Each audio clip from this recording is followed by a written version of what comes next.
that should bring shivers to your spine. That is a really cold water. Well, we're into January and thankfully it's starting to cool down, although we're headed for a warm up this weekend. I'm coming to you here from an alvar that was created a long time ago and led to a really unique environment. There's lots of really unusual species. So behind me, you'll see areas that are pretty flat, they're stone covered with very little vegetation or sort of prairie-like vegetation. And this area has a few trees, as you can see behind me and around me, namely, a little bit of snow there, spruce and fir and some poplar and some shrubs and things like that. So pretty unique environment. It's really prone to flooding, so not a lot of big trees can live in here. They have to be somewhat tolerant of water. And a really unique environment for some rare species. And this particular area has been studied a lot. So just out here enjoying my day, hiking around the alvar, checking it out. But today, you know, we're feeling the nip of winter in the air. And today's video, I actually want to talk to you a bit about making your own hand salve to help your skin this time of year, and your lips, and perhaps your dog's feet too when you're out on a hike. So something to kind of soothe their paw pads when it's getting kind of cool outside, and you know our skin gets kind of prone to chapping and stuff like that. So let's I'll take you inside, show you how to make your own healing salve for your hands and lips and your dog's paws to help get you through this winter with amazing skin.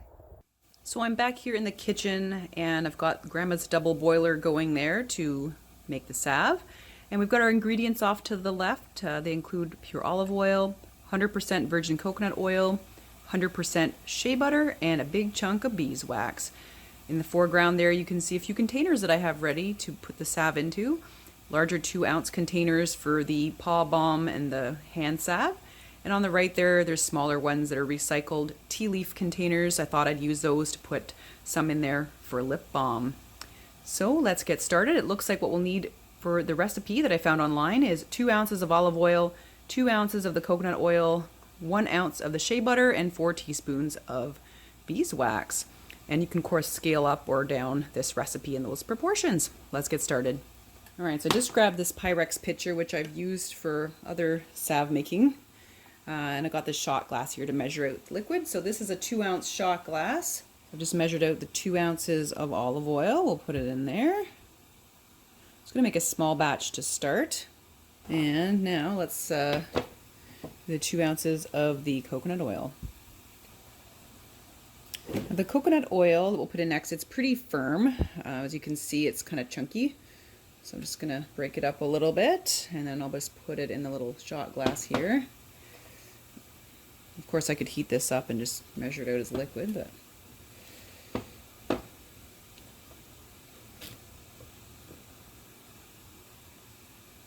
it smells divine, I should tell you. So one thing about this, it's all natural and it smells really good and it's safe. So that's awesome. You know, there's not too many ingredients in this, so you know exactly what's in here. It's just melting basically as it touches my hands.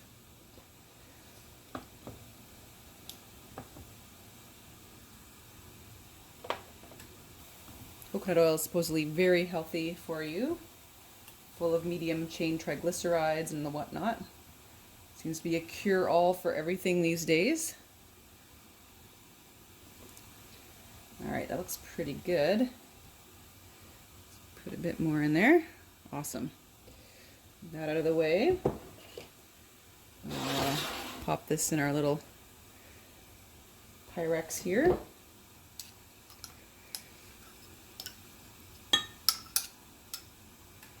Alright, next is about 1 ounce of the raw shea butter. Now I got the shea butter and the coconut oil at Walmart.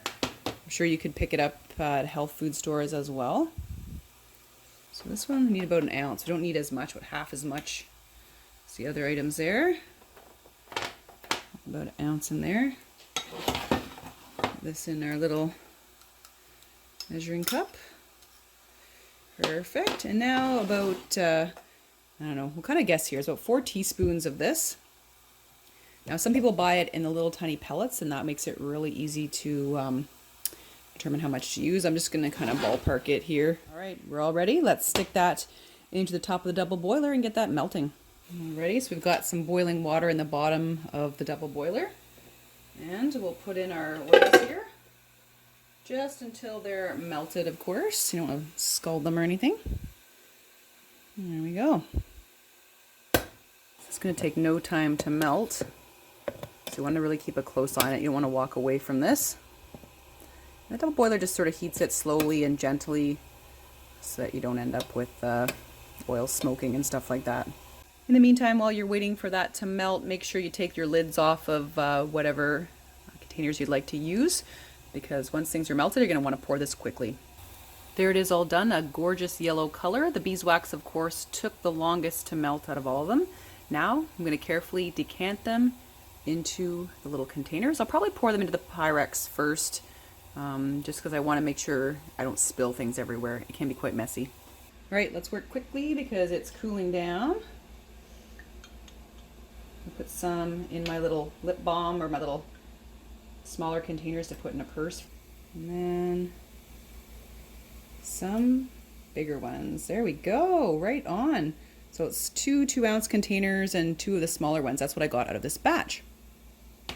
So I'm just popping these ones back here to cool and solidify. Looks great. 2 2-ounce containers and 2 of those small little tea leaf containers. So that's awesome. We'll leave these here to cool and solidify. I'm going to make another batch because I think this has turned out really well so far. So it is a bit challenging to clean up after a project like this, of course, so don't use your favorite pot. I had to use a lot of boiling water to help take out some of the oils in here, and there's still a little bit to go. As you can see, there's another little batch I did, and these ones are solidifying quite nicely. I love the color. So an alternative to a double boiler is just to make this in a mason jar sitting in a pot of water at a rolling boil. Okay, so that's another way to do this if you don't have good old-fashioned double boiler. So I think we'll give this a couple more minutes and we'll give it a try. Well, there it is, all solidified, a nice pale yellow color. Let's give it a try. So it has a really nice texture. Looks like it's a bit greasy, but it really, once you get it on, it does, so I'm gonna have to dig into it there a little bit. And then just put on your hands there. Sort of like when I did my spruce balm. So if you're interested in doing a really medicinal salve for yourself, you can do that. I have that other part of my channel. I'll put a link here, but there you go. Very hydrating, especially with the beeswax. So once this dries into the skin, it will become less greasy. Give it about a few minutes. One thing I want to demonstrate with the salve, as you can see here, if I just have a little bit of water on my hands, that the water is beating up. So that's great. That's a great barrier so that moisture doesn't really escape your skin and you don't get a lot of chapping. So yeah, I think this salve is going to be awesome. Let's try it on the lips, see what it's like. Put a little bit on there. It tastes great, and you can feel it's very moisturizing. You know, it's said that shea butter has some UV resistant properties, although I don't know how much. So if you're in really bright sunlight, high altitudes, and you want something with a good SPF in it, I don't know if this would do the trick. So you may want to get a proper lip balm that has sunscreen in it for those applications. And, the ingredients in here that we made today are safe for dogs. So, if you have a dog with little chap foot pads or sensitive in the cold, this stuff works really well. Well, thanks for tuning in to today's video, everyone. I hope you enjoyed it and have a little craft you can work on into the new year. Well, I hope you have a wonderful week as always. Take care.